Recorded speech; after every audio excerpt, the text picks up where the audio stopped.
All right, welcome back. The biggest conversation on television tonight is the impact of the Finance Act 2023. It's now law, though it's been suspended in 2 days. The Constitutional Court will be deciding the fate of the proceedings, if it proceeds with this suspended or it lifts the suspension and the government begins to implement the Financial Act 2023 and the litigation goes on, or whatever the court will decide. Trust KTN to cover that for you. But my panel tonight, John Kitui, the CEO of Oxfam Kenya. We have Waithaka Gatumia, Centonomy CEO, and Kimani Kuria, who is a member of Parliament Molo. But more importantly for this conversation, he sat in a very crucial committee that gave you this financial bill. He knows it like the back of his hand. Let me take it back to you because I cut you short. There has been a huge outcry pre-implementation or pre-passing, pre-assent, and after the assent. Now, there's the reality that Kenyans have to deal with. Same thing Gatume is telling us tonight. I'm going to go to him. But from where you sit, do you believe that Kenyans have a case?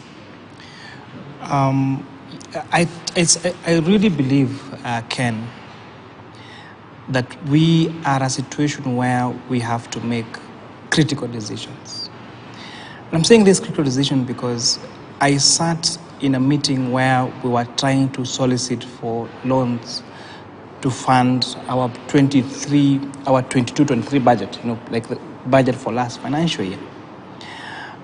And the offers that we were getting about the interest rates that we will have to pay, the conditions on those particular loans were out of this world. And they were saying, we do not have confidence that as a country, you are able to pay off your debts. We had a loan that was maturing that the Kenya government did give security for Kenya Airways that was coming up for payment. And it was a crisis because there were no those monies. Up to a point as a country, we couldn't pay our salaries.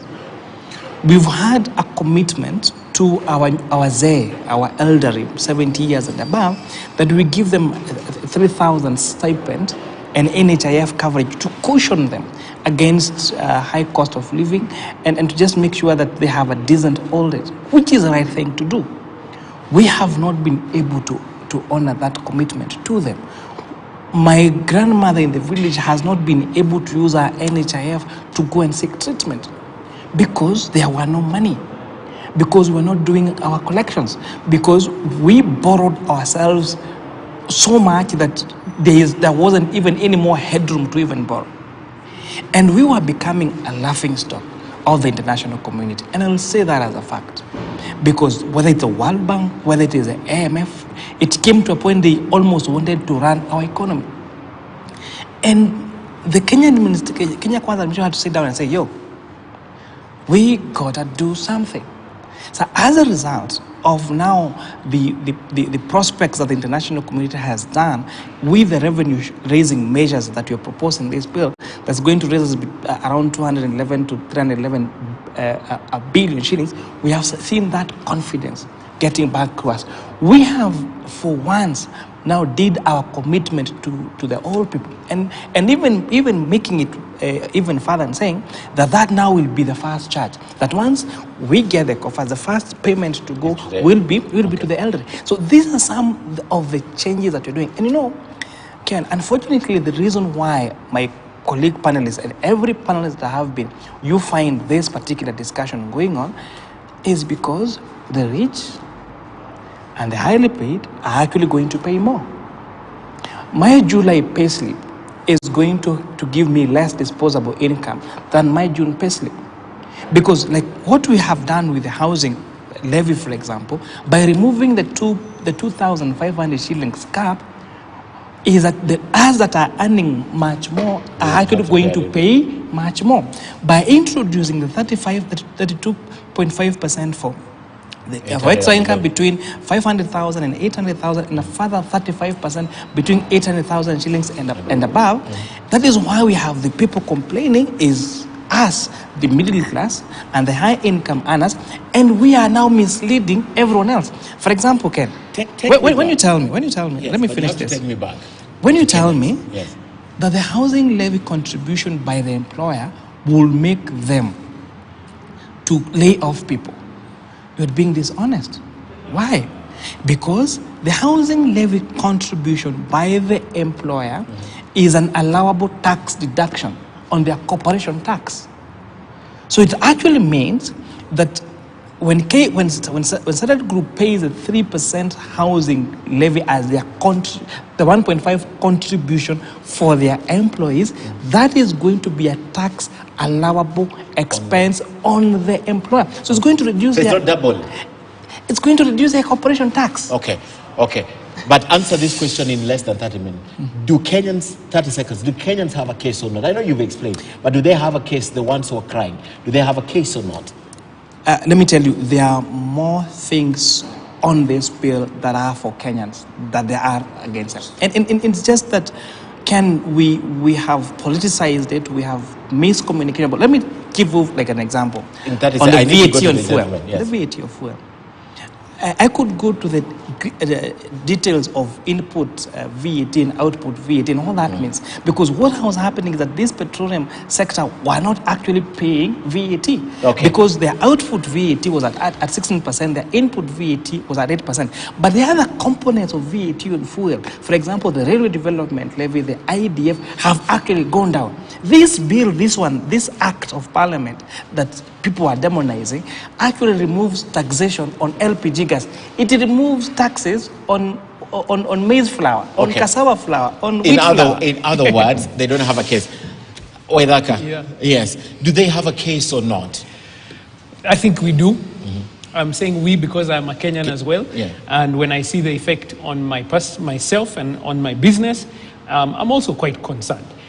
But the concern is where Dr. Kitui was coming from a couple of minutes ago when he was saying the issue is not so much the amount of tax being paid. The issue is where is that tax actually going? Okay. And so, remember, my issue is the Kenyan, like myself. Can I speak to them? Because this is the issue that we face even as individuals. You saw the government go through the entire process of planning for what they're going to spend. How many of us have sat down and planned what we're going to spend from now The last on? penny. Next, they came back and said, if we're going to spend this amount, now we need to figure out where is the cash coming from. How many of us have sat down as individuals and said, okay, if I want to live this lifestyle that I'm saying here, where am I going to get the cash from? And then when we actually put that plan into place, do we stick to the plan? And in fact, that's where Dr. Kitui is talking about from this. The issue is, in this discussion, is the financial infidelity that we are facing. Because if the government took this cash and actually did what they are saying they are going to do, no one would complain. But look, I'm speaking, remember I always speak to the individual. How many of us do the same thing? We set a budget, plan, and then next month we are figuring out what happened to the cash that came through. Because it's the same holes in our pockets that we become very comfortable with, that we are comfortable with the holes in the pockets of government. And so if we can plug those holes, and I'm begging Honorable Kuria, please plug those holes. Because if you can do that, no one is going to complain. We'll not fight about it. I'm speaking to the employees next, but let me hear from you. So taxes are those social responsibilities that no one wants to pay, but everyone wants responsibilities. The old adage goes. And so I want to agree with Kuria there that yes, I think every Kenyan will feel the pinch, especially those people who have to pay higher taxes. Oxfam has been on record saying actually the rich should bear the biggest responsibility. So progressive taxes are desirable. That the rich have to bear the bigger responsibility than really the least advantaged in society. And I think that's a fair ask. But I think when you look at this tax, once you put a taxation on fuel of 16%, that tax becomes automatically regressive because the cost of living goes up, sugar goes up, tea leaves goes up, salt goes up. Whether you earn 1 million or 5 million, you'll buy probably as one package of salt, and the person who earns 24,000 or 6,000 will also buy one package of salt. So when you look at the tax, the proportion of the income that the person who earns 5,000 or 6,000 pays from the VAT that goes on fuel and the downstream effect on that is that actually the tax becomes a regressive one. So I think for me that's a protest, and that is a contention that people have with the Kenya Kwanza approach to increasing the low-hanging fruit of fuel. Just to increase it will increase taxes because everyone has to use it, but it becomes a regressive tax. Okay. Now, it's not that the rich people are complaining because they don't want to pay taxes. It's not actually. Everyone else is feeling the pinch of the tax. And I said, I go back to my earlier point, and I think I have to repeat it. And maybe this is a question to Mheshimiwa. Why is the Kenya Kwanza government drawing the line on fighting corruption and theft? Why is it that we are okay with raising taxes, which we all do, but when it comes to government also tightening its belt, that's where you draw the line. Okay. Maybe it would be just nice to understand, because I think there is a lot of experts, and from where I see it, probably I'm a bit not inside the government at least, that we look at the government's expenditure and travels and hospitality, and at some point that I was showing, I think 4.8 million is spent per day at State House on hospitality and the travels and everything else. Kenyans just wonder, why are we being asked to tighten our belts, but the government is very adamant on taxing us highly, in spite of the little and the losses and the cost of living going up. But when it comes to the expenditure, that's where they draw the line. When it comes to corruption and fighting corruption, because I need to cross over. There's so many questions from the other side, but because give me a right of reply. Yeah, right of response. Yes. Because I was mentioned here. Yeah. First of all, when you look at expenditure in terms of a tool to economic development. And I'll give an example of one thing we all demonize called travel. Take Mombasa County. Remove government travel. Stop holding meetings in Mombasa. Tell me the impact of that to the Mombasa economy. Take away government travel from Naivasha. Tell me what happens to that whole ecosystem of between Lake Naivasha all the way to those ones. Government expenditure, when done correctly and prudently, is actually a tool for economic growth. On corruption, it's not just about talking. Unfortunately, we had a system that used to talk about from morning to evening how they're fighting corruption. The instances that you've seen people misappropriate funds. We had the KEMSA issue that happened two or so months ago. We had the sugar scandal that happened. What happened? Immediately that got to the attention of His Excellency the President. All those people that are implicated were sent home. And someone will ask, fine, they were sent home, but was the money recovered? Because now the recovery of that particular money is is in the hands of a different arm of government called the judiciary. Because even some of those people that were suspended have actually also already gone to court. So in terms of what the government can directly do in terms of that recovery is limited by our constitution. Okay. But we have seen people being put to account for decisions that they have made on misappropriations. Okay. This is the first Kenya Kwanza administration government that you're going, the first Kenya Kwanza administration budget that you're going to see, the 2023-2024. I would look forward to having a conversation here in the next 3 months or the next 4 months, and you tell me about money that has been misappropriated, and I'll have a good answer for you. Great. So many questions, and we're coming back to speak to the panel of experts here. I know there's a lot of questions. I know, Becky, you have a lot of questions from where you are, sitting with those Kenyans, and there's issues that Waithaka raised that we'll address with them first. But before then, let's talk to some of the payslip holders, and they're sitting right there with Ali Manzo. Manzo. Asante sana Ken, bila shaka hapa ni kama mambo yanakwenda mbio, na hapa kuna watu pia wanatoka maoni yao wakati kipindi kikiendelea, hivyo nitawapatia fursa. Kwanza, mumeona zile risiti ambazo zimetolewa za payslip, na matozo ambayo yametolewa na kodi zingine. Kwanza kabisa ningeomba nisikie hisia zenu kuhusiana na haya matozo mapya ambayo yamekuja na namna ambavyo yataathiri tuseme payslip yako, nikianza na daktari hapa. Asante Mansu. Ni kweli kabisa tumeona payslip ambazo zimeonyeshwa pale, na niso payslip ambazo wafanyikazi wanatarajia kuzipata kuanzia mwezi huu. Swala nzima la sheria mpya ya fedha ni kwamba mfanyikazi wa kawaida anaenda kuumia. Zile vitu ambavyo vimeonyesha kwenye payslip si hivyo peke yake. Kwanza kabisa pesa zake zinaenda kupungua. Ile disposable income itapungua. Na ili hali yeye ataenda kwenda kununua vitu ama goods and services, atapata VAT pia inamsubiri. Sasa tabaki na pesa ngapi kwa mkono yake ili ajimudu ama aweze kuangalia vile familia yake na mahitaji yao Kwa hivyo sheria hii mpya inamgandamiza mfanyikazi. Pili, wale ambao wanasemekana wameongezwa mshahara ni wale state officers ndio wameongezwa mshahara, na tunaona ni mapendeleo.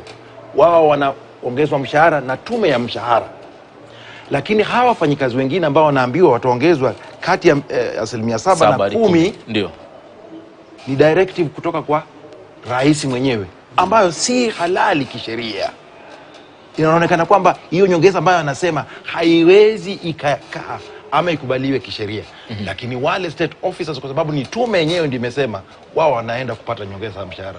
Tunaona sisi ni mapendeleo na si vizuri, ni kugandamiza mfanyikazi wa Kenya. Mwalimu, upande wako itakuathiri vipi hali ambayo inaenda kutoa matatizo zaidi?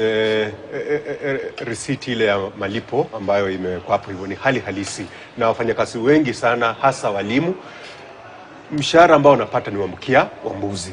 Wajua ule mfumo ambao ulikuwepo miaka iliyopita, ilikuwa kila mwaka walikuwa wanaongezwa mshahara, lakini siku hizi kwa takriban miaka 3 iliyopita hakuna kuongezwa mshahara, na walimu wengi ama wafanyakazi wengi utapata kwamba wanapata ile athad kama 17,000 hivyo, alafu unaona kwamba wamependekeza kwa ile NHIF watatoa kwa cross salary instead ya basic. Hata ingekuwa kwa basic ile pesa kidogo ambayo inakuwa, lakini haya marupurupu mengine pia yakikatwa inakuwa sasa ni tatizo kubwa sana, na maisha pale tulipo ni pagumu, na pale ambapo tunaelekea ni pagumu zaidi. Kwa hivyo ingekuwa ni vizuri kama hata mshahara ungeongezwa kwa 1% kubwa, kisha unajua kulipa ushuru tunajitegemea. Lakini sasa tuangalie maisha ya wafanyakazi itakuwa namna gani kuanzia leo.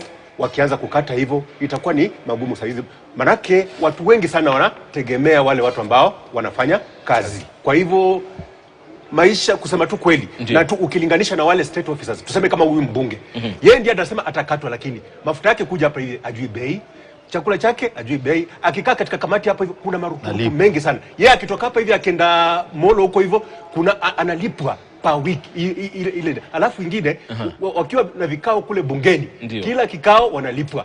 Mbona walimu wasilipwe kila kipindi anapofunza shuleni? Ndio naja hapo sasa kwenye matumizi serikalini. Unadhani kwa serikali pia inafaa pia kukaza mkanda wake vile anavyoambia wananchi? Daktari, ni kweli serikali ama rais anapoambia Wakenya wakaze kanda, ingekuwa bora yeye aonyeshe mfano bora kama mkubwa wa serikali.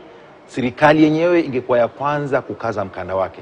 Tusiwe tunaona ya kwamba kila Jumapili ama kila wikendi wanatembea kila mahali tu, na wanapoenda kule misafara mikubwa, magari makubwa. Ingekuwa bora kama wangesema kwamba kuanzia mwezi huu gari kubwa ambayo CS kwa mfano napeana atembee nayo ni Toyota Corolla. Waache haya magari makubwa Toyota Corolla NZD. Ndio sababu sasa Mkenya angeona kweli imetumika kitambo. Hata Moi alikuwa anatumia ndio Mkenya angeona kweli enyewe serikali inataka tukaze kamba, na wao pia kweli serikali tunaona imeanza kukaza kamba. Pili, waangazie swala nzima la ufisadi. Si kwamba vile mheshimiwa anasema hapa ya kwamba serikali inapigana na ufisadi. Tayari tumesikia mambo ya edible oil, tumesikia mambo ya net ya mosquito net. Ni kashfa tu kubwa ambazo zinaendelea. Hatujaona yoyote ambaye anayepelekwa kotini vile anavyosema hapa hivi.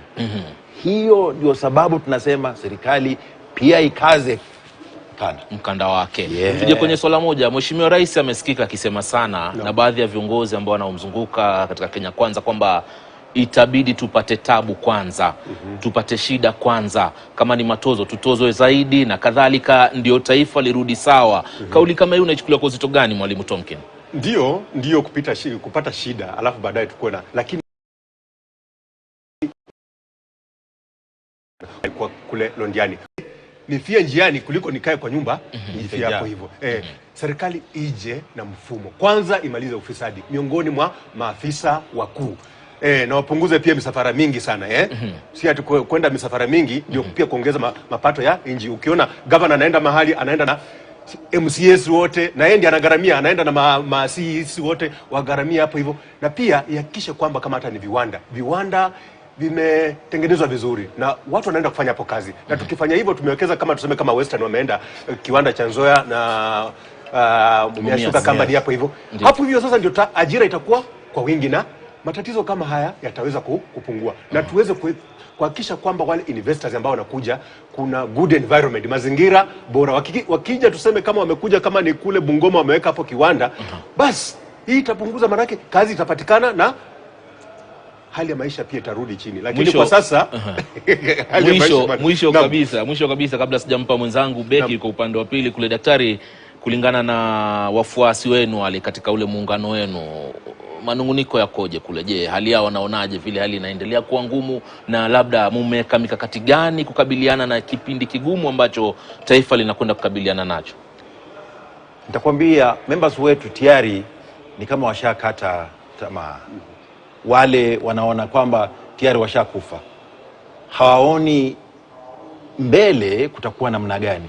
Manake sasa hivi pesa ambazo wanazopata hata kabla ya finance law ianze kuwekwa operationalized, ni mshahara kidogo ambao wanapata. Utakuta vile mwenzangu amesema ni ile 1/3. Sasa wakaingiza hii kodi mpya, itaenda chini ya hiyo 1/3. Hata baki na nini? Sasa wale tayari wamesema maisha yani ni kama hayapo, na sisi kama chama tunaangazia njia mwafaka ya kujaribu kuwasaidia. Sasa hivi tunaangazia kwenda kotini tupambane kule, tujaribu kutafuta haki ya hao wafanyikazi. Pili, pia tujaribu, ingawaje wale ambao ni waajiri wamesema hapa, bado sisi tutaenda kwao waulizia nini nyongeza ya mshahara. Tatu, kuna swali ambalo Federation of Kenya Employers amesema, na sisi tunalipigia upato pia. Ni swala ambalo tunaliita kwa lugha ya Kimombo social dialogue. Sisi tunapendelea, ingekuwa bora sisi tuketi na tajiri na serikali tuweze kuweka mikakati. Hii ndio shida ambayo imetukaba. Ni jinsi gani tunaweza tukajimudu, ni jinsi gani ambayo tunaweza tukaenda nayo. Lakini kwa sasa hivi serikali imefanya vitu kihimla. Hivyo ndio unaweza sema wametumia nguvu kumpokonya mwananchi ili kuangazia masuala ya matumizi yake. Wakati serikali ilikuwa inafanya campaign, wataweka pesa ndani ya mfuko ya Mkenya. Sasa hivi wanaitoa kwa nguvu. Vyema kabisa, mtazamaji, ndio hali ilivyo hivi sasa. Tukiendelea kupokea maoni pia kutoka kwa waajiriwa hawa, manake ni upande wa waajiriwa, mwajiri kwa upande wa pili kule, lakini pia kuna wale ambao wanaojiita mahasla, wako barabarani, wanajaribu kutafuta, wako Gikomba pale na wanashiriki katika shughuli za mama mboga. Yani mwanahabari mwenzangu ambaye ni Becky yuko upande wa pili kule pia. Wacha tusikie hisia zao kuhusiana na sheria hii ambayo inaendelea kuathiri mifuko ya Wakenya wengi. Becky. Asante sana Manzu. Kwa kweli umesema kweli, wengi ambao tumeongelea hapo mbeleni ni wale ambao wako na ile tunaita predictable income, wako na pay slips. Lakini kuna wale ambao kama Eric hapa kwa gig economy, gig economy, kuna Damansera hapa ambaye yuko kwenye Gikomba Traders Association pale Gikomba, wale ni wafanyabiashara. Kuna hapa hivi mwingine yuko kwenye bodaboda. Hao ni wale ambao hawana ile payslip, wanangoja, ni wale wanangojea wateja waje. Na pia tuko naye Wanja hapa ambaye anamwakilisha mwananchi wa kawaida. Wanja, tueleze sasa. Most of these people actually like we said, they have predictable income. But now here is Wanja. Here is Eric. And all these people that we have here who don't have a predictable income. What about such people? Actually, when I was listening to the other panelists, for me, from the very beginning, there was a lot of disconnect. There was a lot of out of touch with the real issues. There was a lot of privilege. There was a lot of assumptions. It is not surprising, therefore, that I remember not too long time ago, one of the top government leaders saying that Kenya, there are those with pay slips and those without, as if we are benefiting a lot from dividing people between this versus this.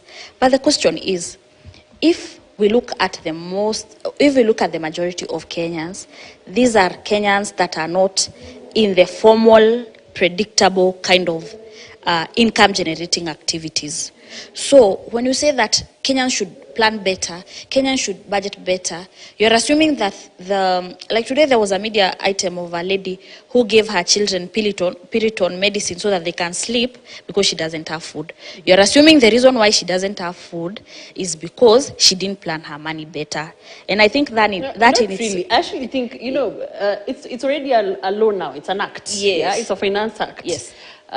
It's now looking for solutions. it sounds like there's nothing much that we can do about it. So how do we start now adjusting to this kind of life? But you see, our constitution, when we start reading our constitution, it talks about we the people.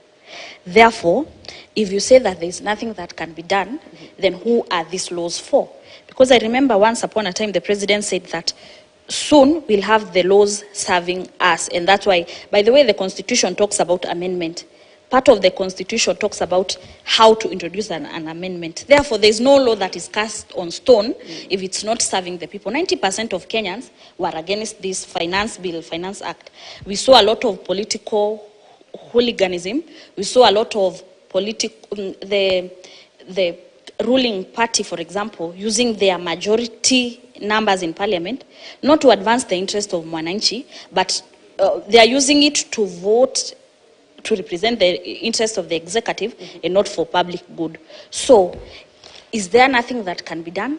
Then the question is, who are these laws serving? You're talking about people in the informal settlement, hustlers. These hustlers do not depend on the banks, do not depend on the circles where you are guaranteed by your friend who also has a payslip.